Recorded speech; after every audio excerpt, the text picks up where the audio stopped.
everybody, to the Superhumanistic podcast where we talk about all things health and wellness. Thank you for joining us this week. A little recap of last week where we talked about happiness habits. So if you want to find out more ways to increase your happiness, go and check out that episode where we talk about meditation and a variety of other topics. This week, we're going to be talking about sleep. The importance of sleep, all the benefits, the ways to improve your sleep. So we're going to give you some tips that will hopefully help you get better sleep. I know for me it's super important. It really improves my mood the next day. So how about you get into talking about some of the benefits? All right. Well, some background first. So what sleep actually does for your body is that anytime that you're getting a good amount of sleep, your body's actually getting the ability then to restore and repair different cells that have kind of been worked throughout the day. So sleep is good for your brain as well, especially for your brain, which is your largest muscle in your body. So the brain has that time to repair, re-energize, and restore. You'll see different sleep levels throughout the night as well, the deeper that you get into sleep. And I know we'll be talking more about that probably later with our different apps that we use to help monitor our sleep. But sleep is really important for your brain, for your body to be able to repair, restore, and re-energize. With the lack of sleep, of course, we, as my husband just mentioned, feel very sluggish. I can attest to that. I get kind of like that groggy feeling in the morning if I don't get enough sleep. You have poor memory and focus, and then a weakened immunity, as well as mood changes. And I know I tend to get very moody if I don't get enough sleep, and I can tell. Oh, I can attest. If we're talking about testing, I can attest to that. Yes. But yeah, I think we all do. I know I feel like almost hungover the next day if I don't get enough sleep. So for me, it's very important to make sure I get around 7 hours, at least within that range, to keep my mood going the next day and make sure I show up my best for you as well. Yes, for both, yep. So yeah, with that, you should be aiming for at least 7, but hopefully more than 7. So it's between 7 and 9 hours of sleep each night. Of course, the more sleep you get, you tend to think like, oh, it's way better if I get more sleep, but actually then your body, it kind of is the opposite. Like your muscles start to get even more sore with too much sleep. So you want to aim for around 7 to 9 hours every night. Some of the benefits then of getting enough sleep would be that you get sick less often. I'm actually getting over a cold right now. Speaking and of that. It's truly because I am working 5 days a week and get around 5 hours, 4 or 5 hours of sleep each night. So my body finally caught up to me and was like, you need sleep. So yesterday, literally slept most of the day and I feel way better today. Not 100%, but getting there now that my body was able to rest. With enough sleep, you can stay at a healthy weight. You will lower your risk of various health problems, but specifically diabetes and heart disease, because your body has the chance then to regulate the blood sugar levels. We kind of get into this when we talk about fasting. So during the night when you're sleeping, your body's fasting, so then your blood sugar levels are evening back out to what it should be. It reduces stress and improves your mood. You are able to think more clearly and make better decisions regarding whether it be physical fitness, so different workouts that you're doing, or even at work or at home, you're making better decisions on what to do throughout your day. You get along better with people. You have that improved athletic performance. And yeah, those were kind of the benefits that I gathered for sleep. I know you maybe had more to add.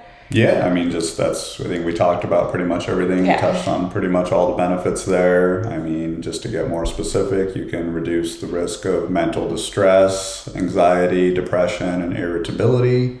So I know you touched on a lot of those topics as well. So yeah, just very important, I know, to get that sleep. And I know that has a huge impact on my mood. Just making sure that I stay ready to work and I can focus more. I know when I don't get enough sleep at work, it's just really hard to focus and stay on task and really go through those long stretches of work. I just kind of get distracted easily, can't focus.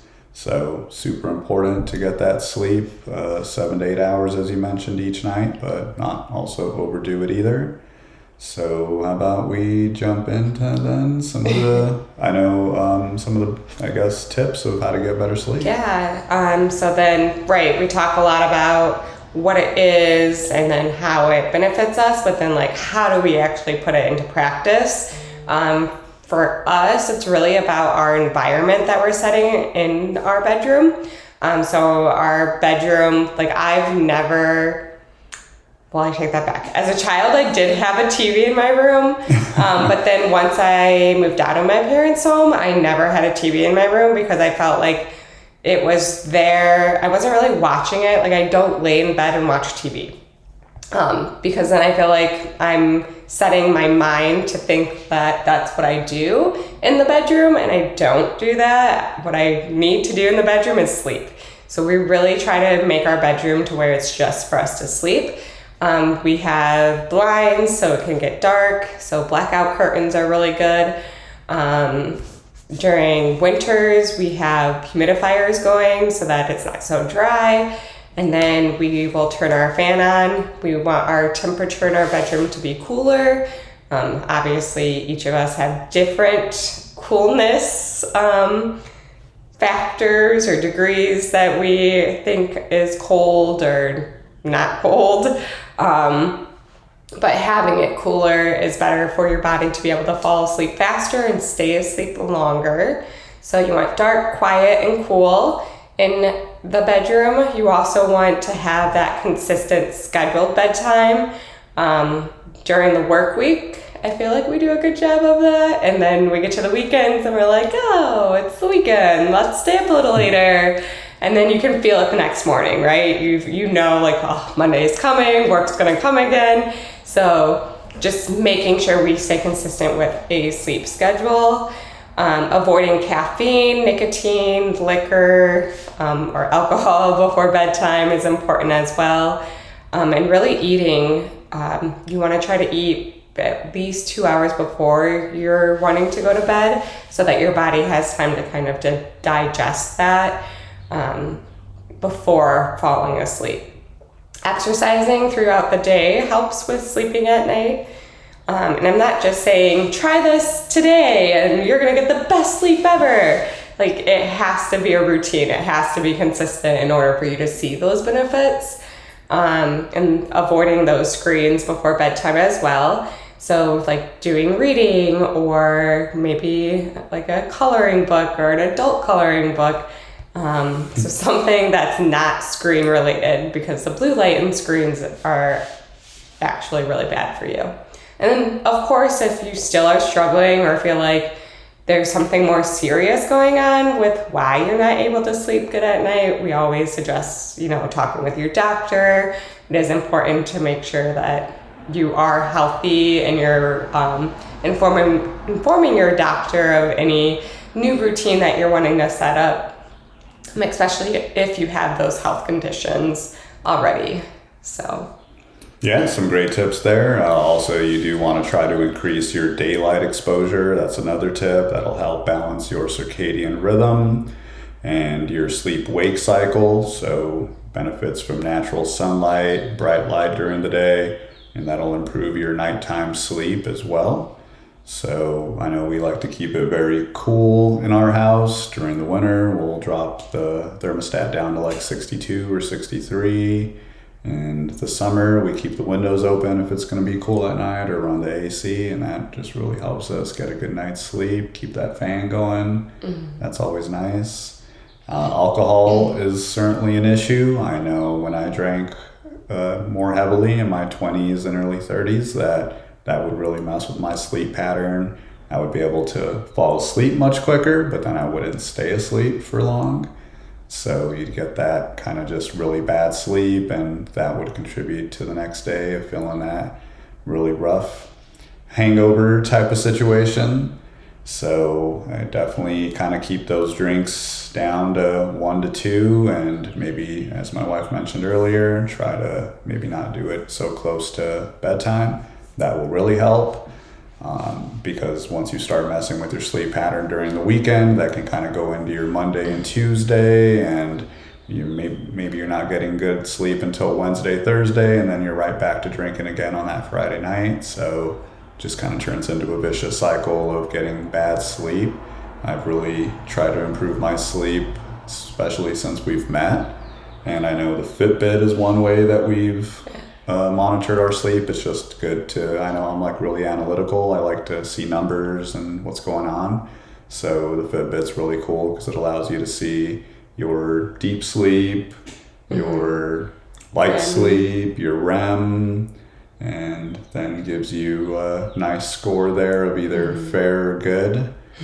I know we usually... Or excellent. Sometimes I'll get excellent. Yeah, I've never hit excellent myself. That would require 90. In the weekends, we can get in the 80s, and during the week, we're usually in the 70s for a fair.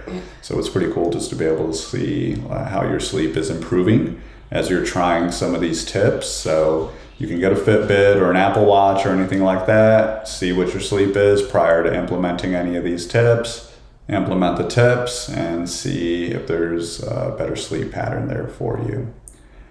So, do we have anything else for them today? Yeah. So that's your challenge then, right there, is to implement one of these tips into your routine, or set up a routine.